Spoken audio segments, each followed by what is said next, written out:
kwenye kitabu cha Mambo ya Walawi kuhusiana na makuhani. Jinsi kunavyokuwa. Wakati ule wana wa Israeli walikuwa makanisa mataifa 12, mataifa 12. Alafu walipoenda katika nchi ya ahadi na kurithi yale maeneo, wakaambiwa kwamba katika mataifa haya 12, nyinyi mataifa 12, kuna taifa moja. Wakati mtakapokuwa mnagawanya urithi, kuna taifa moja msilihesabu, ni taifa la Lawi. Maana yule baba alikuwa na watoto 12, mmoja alikuwa anaitwa Lawi. Hilo likawa ni taifa la kikuhani. Kwa hivyo walipokuwa wanagawanya, wakaambiwa huyu msimhesabu katika urithi. Gawanyeni kila kitu, Lawi msimpe. Asipewe. Kwa nini? Kwa sababu huyu amechaguliwa, atakuwa kuhani. Atakuwa kuhani, kazi yake ni kufanya kazi ya kuhani, na kula kwake atakuwa anakula pale madhabahuni. Anakula ukuhani, ndio fungu lake. Kwa hiyo hapo ndio fungu la 10 linapokujia. Wakaambia kwamba yale mataifa mengine, makabila mengine wafanye kazi, na kile watakachopata sehemu ya 10 watakuwa wanaleta nyumbani mwa Bwana, kwa sababu kuna Lawi pale. Kuna kabila la Lawi ambalo hilo halikuruhusiwa kufanya kazi. Kimsingi ni kwamba mtu anapokuwa mchungaji, anapokuwa mtumishi wa Mungu, anastahili mahitaji yake yote kanisa liweze kukidhi. Ndio maana maandiko yanasema leteni zaka kamili ili kiwemo chakula cha kutosha katika nyumba yangu. Kwa nini? Kwa sababu kuna Lawi pale ambaye haruhusiwi kufanya zile shughuli zingine. Tunazifanya tu zile shughuli kwa sababu injili ya Bwana isije katukanwa, na pia tusiwe mzigo. Na Paulo alisema hivyo, aliwaambia Wakorintho kwamba nina haki mimi ya kutegemea mnitunze, lakini wakati mwingine ninapokosa hiyo haki inabidi nikazane kwa namna yangu mwenyewe hata hivyo, ili nishone mahema, nifanye kazi kwa mikono yangu mwenyewe, ili injili ya Bwana isonge mbele. Yaani nisiwe nikawa kwamba ni mtu nategemea hilo kanisa kiasi kwamba hata likigoma nakuwa katika tatizo. Unaweza kuwa na watu na itokee una wale ambao sio kamili, ambao wako pale ni wale ambao wakijua ni wao wanakulisha, sasa wanataka wakutumie kama gari la mtoto linavuta vile linavyotaka. Sasa kama mimi unakuwa na mtu pale ambaye ni kigingi kabisa, ambaye ni mkolevu wa dhambi, lakini ana hela. Sasa anamlisha mchungaji pale. Sasa mchungaji akijaribu kumwapropaganda, ndugu, hii unafanya dhambi, ungeacha hii njia, badilisha, hii ni hatari, njia unayoendea. Anakuja juu, anasema kwa hivyo si unifukuze kanisani, si nitaacha kuleta hile huwa naleta, na ile nyumba ni mimi huwa nalipa. Kwa hiyo inabidi nisamehe basi, ni sawa basi, nisamehe. Yaani kwa hivyo uachwe tu. Kwa sababu gani? Wewe ndio unamnunulia suti mchungaji, chakula anachokula ni wewe. Sasa tunahimizana katika KAG, mchungaji ukiwa na kitu cha kufanya ni vizuri. Kwa sababu hawa wana wa Israeli wanatakiwa walete zaka zao kamili ili ule wewe pasipo kufanya kazi zingine. Lakini ikiwa zinachelewa na kuna wengine hawajasaidika kutimiza, usije ukalemewa na watu kuitukana injili ya Bwana, kusema angalia kutumikia Bwana ndio kule. Manake watu hawa, lakini nafikiri si hawa, ni wale wa kanisa lingine kule. Ile kanisa lingine sio hawa ni wazuri. Lakini kuna ile kanisa lingine kwa mfano ile kanisa lingine pastor akivaa smart kidogo, hii si pesa zetu. Ni pesa zetu, hiyo suti anavaa si pesa zetu. Ngoja akirarukiwa, mchungaji mzima anararukiwa, kwani yeye naye. Kwa hivyo ndio hivyo tena, lakini ni kule kwingine. Yaani hapa hawana shida. Sasa huyu baba akasema niko tayari tufanye kazi pamoja, na basi ningependa ifanywe rasmi. Na ifanywe rasmi kwa njia gani kama hivyo tunaenda kufanya? Ndio tunasoma katika kitabu cha Mambo ya Walawi mlango wa sura ya 8 au mlango wa 8.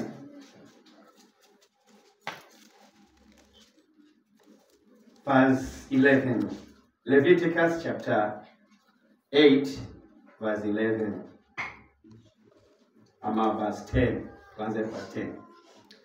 Kisha Musa akatoa hayo mafuta matakatifu ya kutia. Akatia mafuta maskani na vyote vilivyokuwamo na kuvitakasa. Kisha akanyunyiza hayo mafuta juu ya madhabahu mara 7 na kuitia mafuta madhabahu na vyombo vyake vyote na birika na tako lake ili kuvitakasa. Hii yote inastahili kufanyika. Kwa mfano, to dedicate a place, kama vile mnavyosema mna eneo lenu, kuna uwanja ule ulikuwa ni uwanja ambao unaweza kuwa na shughuli zingine tu hivyo, lakini sasa once mmeenda pale, nimesema this place itakuwa ni maskani ya Mungu, mnapatakasa pale mahali, mnapadedicate kwa Mungu kwa ajili ya shughuli ya Mungu. Katika ulimwengu wa sasa kuna maagano yamekuwepo na nchi imekuwa subjected kwa matambiko na mambo mengi. Unaweza kuuziwa ground ambaye kumbe mwenyewe aliyekuwepo alikuwa na maagano fulani na vitu vingi uwezo ukajua. So once umefika pale, lile eneo lililouziwa unalitakasa kwa ajili ya Bwana na kuvunja viunganishi vyovyote. That is what I do.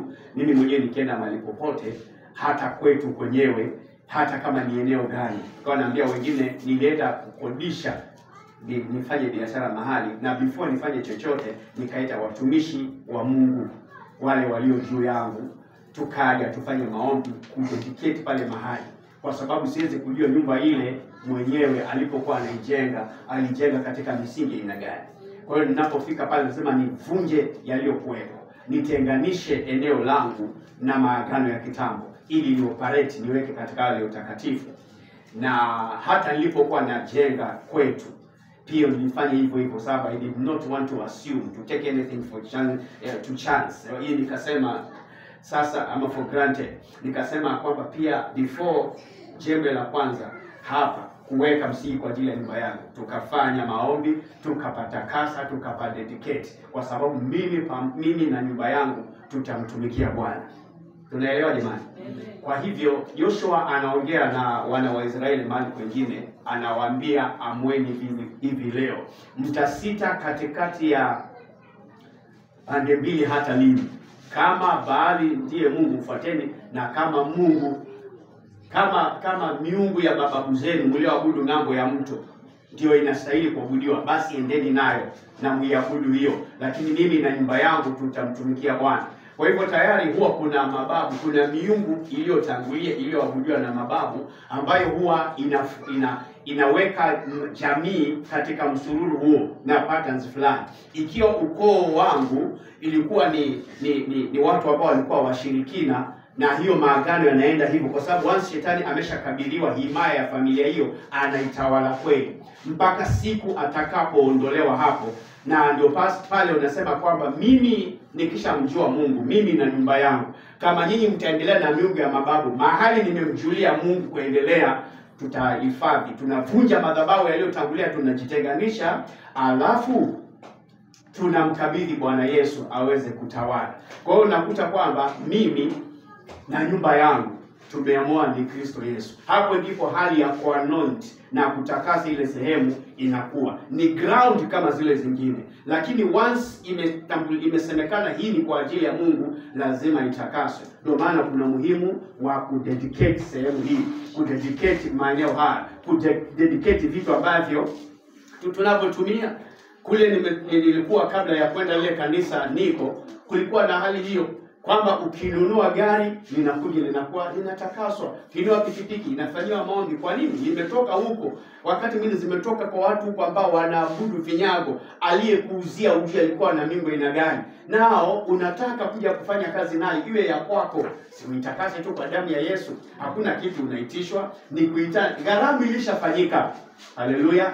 Gharama ilishafanywa msalabani, damu ilishamwagwa ya kutakasa, wewe ni kuitumia tu. Watu wale sasa wanadanganya watu siku hizi, mpaka ufanye. Sisi hatuchinji tena, alishachinjwa mwana kondoo, damu sisi ni kuapply katika maisha yetu, alafu tunakuwa salama, na kazi hiyo imerahisishwa. Wengine wanafanyishwa matambiko mengi, ili wautumikie ufalme wa shetani, mpaka waingie katika utaratibu mwingi sana tena wa maumivu. Lazima uweze kuamua nani utatoa kwako, utatoa nini. Inapanda kulingana na viwango vile unataka kuingia. Leo kwa unataka kuwa mchawi hivi wajiwakali kulingana na wao, wewe utachinja makuku na mbuzi. Lakini kuna wengine wanataka kuingia waito wenyewe, wale wanatoa mpaka dhabihu ya kibinadamu. Ndio maana wanaingia katika maagano yale.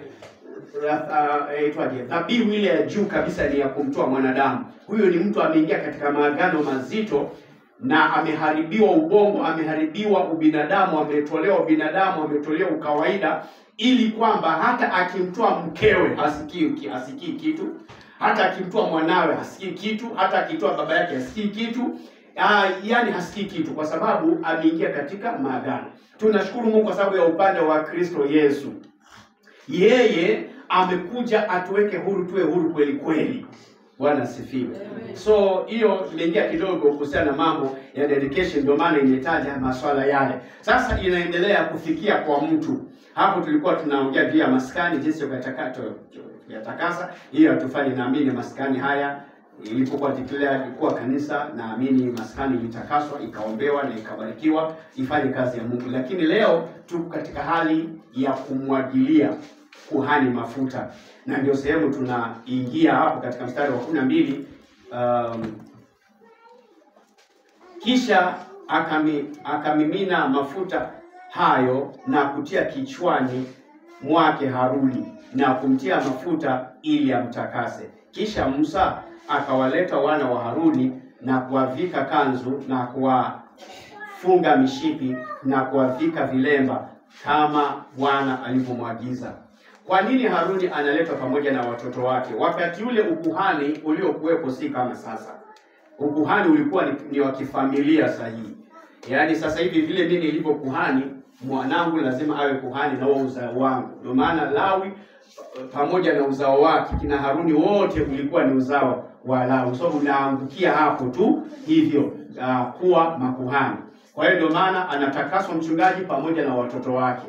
Lakini sasa mambo ya neema ni tofauti. Anaitwa mtu anatumikia Mungu. Sio lazima mtoto wangu niliyemzaa atakuwa kuhani ama atakuwa mchungaji, hapana. Sasa kwa sasa hatupaki watoto mafuta ya kikuhani. Hatuwaunganishi watoto kwa ukuhani kwa lazima. Ikiwa ana mtoto huyu ambaye atakuwa na ayo mchungaji, atatiwa mafuta kivyake kama kuhani, sio taratibu wa Agano la Kale.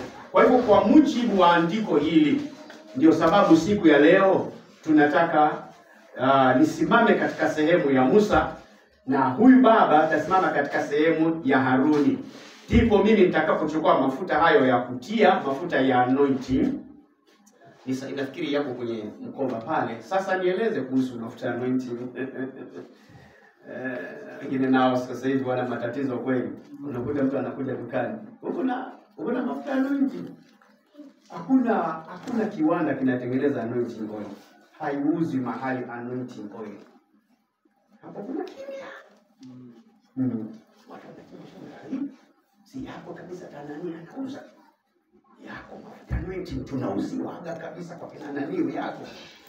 Sasa yanaitwa anointing oil. Kwa sababu gani? Kama nilikuwa nimeyabeba kweli. Hili hapa. Sawa. Sasa mafuta ya anointing, mafuta ya kutiwa. Haya ni mafuta ya olive oil. Inaitwa olive oil, mafuta ya mzeituni, imetengenezwa na miti hiyo. Yanauzwa dukani. This is not anointing oil ikiwa kwa shelf. Ni mafuta tu. Inaweza kuwa hata mafuta ya nazi, inaweza kuwa any other oil. Ukichukua wewe kama kuhani, ndio unayatakasa ya mafuta, unayaombea ili yao jazwe na Roho Mtakatifu. Yaani yawe sasa na nguvu za Mungu katika mafuta hayo. From then yanakuwa mafuta ya anointing oil. Ndio maana yanaitwa mafuta ya kutiwa. Ina maana kuna mafuta ya aina nyingi. Pale Biblia inazungumza ya kwamba kisha akamimina mafuta hayo ya kutia kichwani mwake Haruni. Anointing, mafuta ambayo yameshakuwa dedicated. Kama hivi leo tunakwenda kumdedicate, huyu ni mwanadamu. ni mtu, lakini once amekuwa dedicated kuwa mtumishi wa Mungu, mambo yake yanabadilika. Bila kuingia katika maandiko mengi, katika kitabu cha Joshua, Mungu anazungumza na Joshua, anamwambia Joshua, kwa sababu hapo sasa amerithi sehemu ile iliyokuwa na Musa aongozi. Unajua huwa anasema kwamba Joshua alikuwa brother kawaida tu, lakini once Musa amefariki, sasa ilimpasa yeye kuchukua nafasi ya nani? Ya Musa.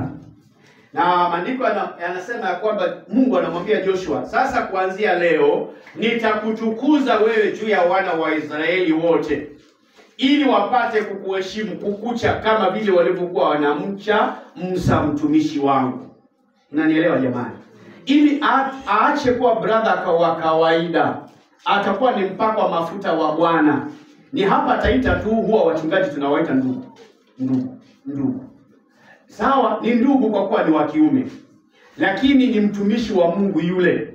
Vile unaweza kukutana tu na brother yule, na vile unakutana na huyu mchungaji, ni vyema kumtambua huyu si tu brother, aligeuzwa. Mungu akamwambia Joshua, kutoka sasa nitakutukuza juu ya wana wa Israeli wote, ili wapate kukuheshimu, ili wapate kukucha, ili wapate kukutii kama alivyotii Musa. Kuna neema ya kipekee ambayo huwa inaenda na yale mafuta. Ndio sababu mchungaji sio mtu wa kawaida, ni mtu ambaye amepewa kibali maalum, amepewa neema ya kipekee. Ndio maana akitamka baraka unabarikiwa, ndio maana unastahili kuwa makini. Ndio maana maandiko yanasema kwamba uwe mwangalifu, usimnyoshee mtumishi au mpako wa mafuta Bwana wangu kidole. Tuiangalie katika Joshua chapter 3. Joshua chapter 3 verse 7. Inasema, Bwana akamwambia Joshua, hivi leo nitaanza kukutukuza mbele ya Israeli wote, wapate kujua ya kuwa mimi nitakuwa pamoja na wewe kama nilivyokuwa pamoja na Musa. Tuko wote jamani? So huyu ni Joshua, he was just a simple brother wakati wanaongozwa na Musa. Ni wandugu tu, wakiwa na mchungaji mmoja ni Musa. Wanaendelea vizuri. The moment Moses died, kunahitajika mtu atakayechukua nafasi. Now anachukuliwa miongoni mwa wale ndugu pale, sasa ndio ashike ile nafasi. Lakini haendelee vile alivyokuwa.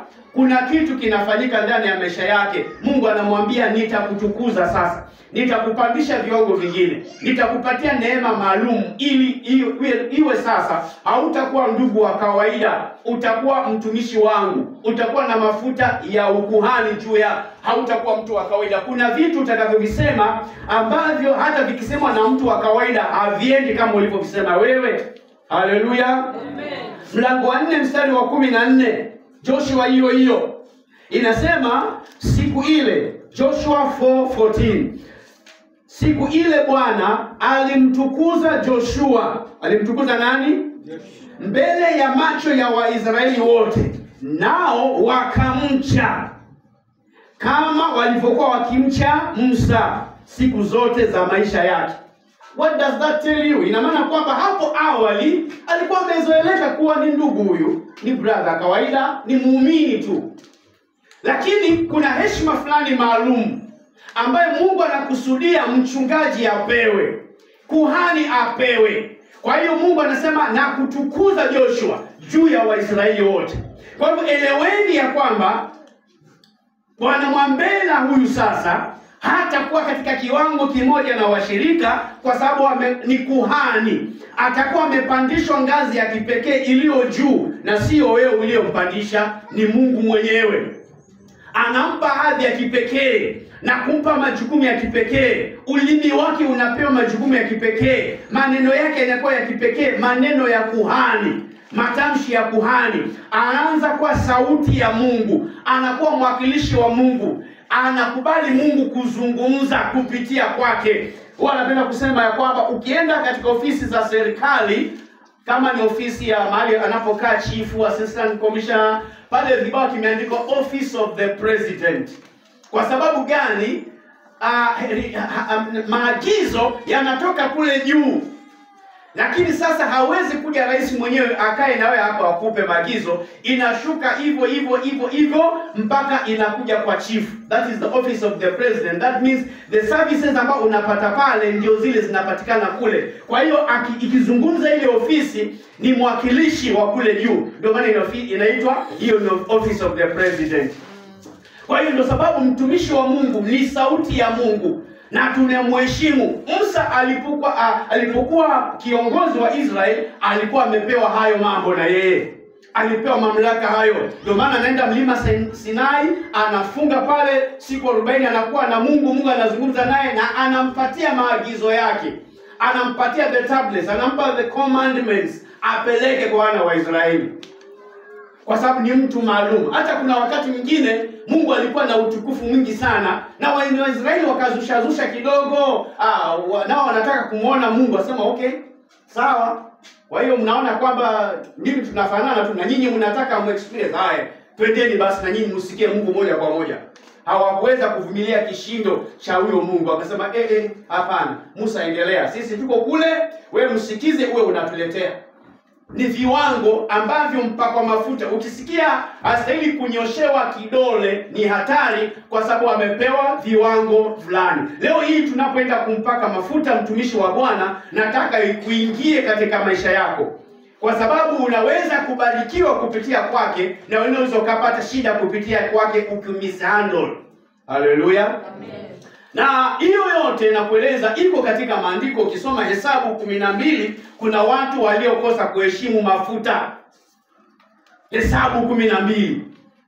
Hesabu mlango 12 inaongea juu ya ndugu zake Musa, ambao walimuona si huyu tumezaliwa pamoja, huyu ni bro bwana. Harun akashikana na sister yake nani? Akashikana na sister yake Miriam. Wakaanza kumsema, mtu mwenye ameoa Mkushi ndio anatumika na Mungu. Akaongea vitu pale. Mungu mwenyewe Biblia inasema kwamba na hebu tuisome jamani. Tuisome. Hesabu, kitabu cha Hesabu mlango wa 12. Tusome hizo habari kidogo pale, ili tuongee habari za mtumishi wa Mungu ni mtu wa aina gani, ili uwe makini. Numbers chapter 12 verse 1. Ama Hesabu 12 mstari wa kwanza. Kisha Miriam na Haruni wakamnena Musa kwa sababu ya mwanamke Mkushi aliyekuwa amemuoa, maana alikuwa amemuoa mwanamke Mkushi. Wakasema, je, ni kweli Bwana amenena na Musa tu? Hakunena na sisi pia? Bwana akasikia maneno yao. Aliyesikia maneno yao ni nani? Bwana. Basi huyo Musa alikuwa mpole sana zaidi ya wanadamu wote waliokuwa juu ya uso wa nchi. Bwana akanena ghafla na Musa na Harun na Miriam, akawaambia, tokeni nje nyinyi watatu, mwende hemani mwa kukutania. Basi hao watatu wakatoka nje. Bwana akashuka katika nguzo ya nini? Ya wingu, akasimama pale mlangoni pa hema. Akawaita Harun na Miriam, nao wakatoka nje wote wawili. Kisha akawaambia, sikilizeni basi maneno yangu. Wewe ni Mungu anaongea na Harun na Miriam. Sikilizeni maneno yangu. Akiwapo nabii kati yenu, mimi Bwana nitajifunua kwake katika maono, nitasema naye katika ndoto. Sivyo ilivyo na mtumishi wangu Musa, yeye ni mwaminifu katika nyumba yangu yote. Kwake nitanena mdomo kwa mdomo, maana waziwazi, wala si kwa mafumbo, na umbo la Mungu yeye ataliona. Basi mbona nyinyi hamkuogopa? Haleluya, amen.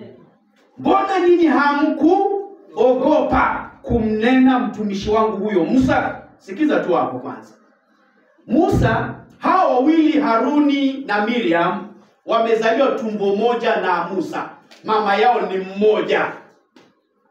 Kwa hiyo wakalichukulia jambo rahisi tu kwamba si bro huyu, wakanena vile wanavyojisikia.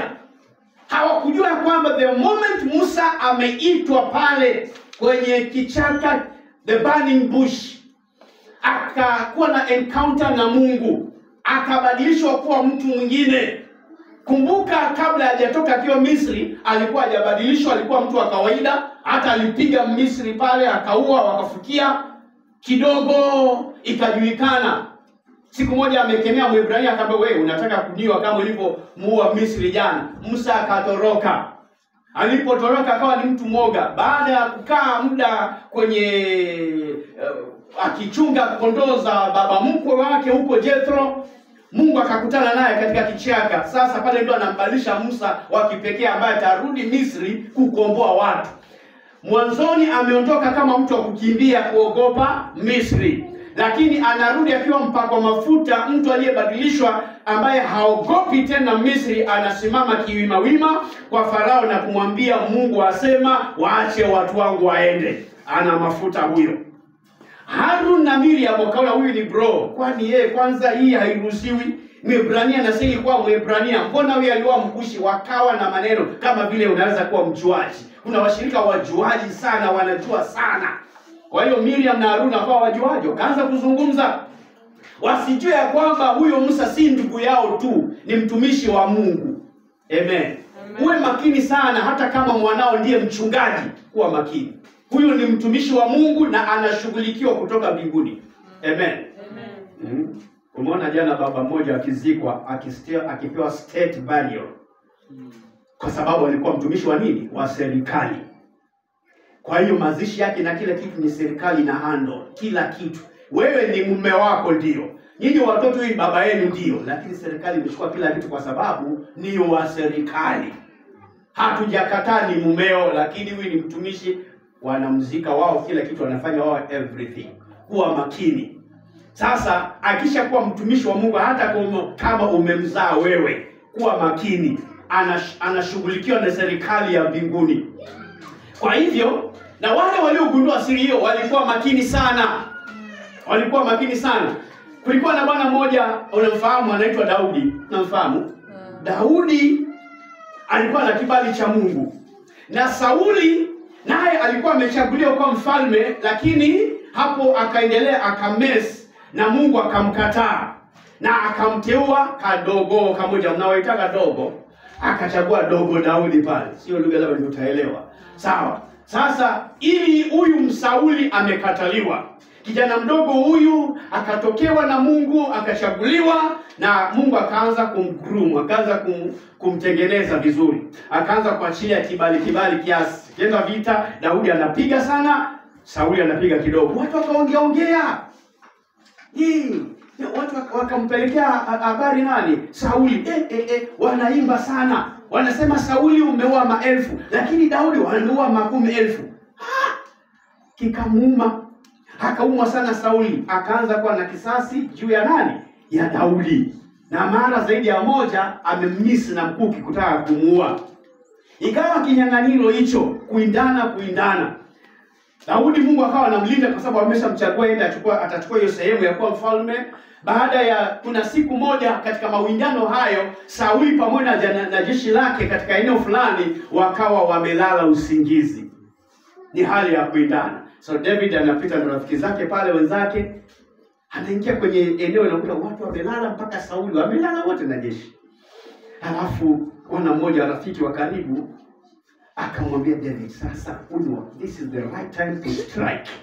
This is the right time to strike. Huyu bwana amekuita mara nyingi bwana.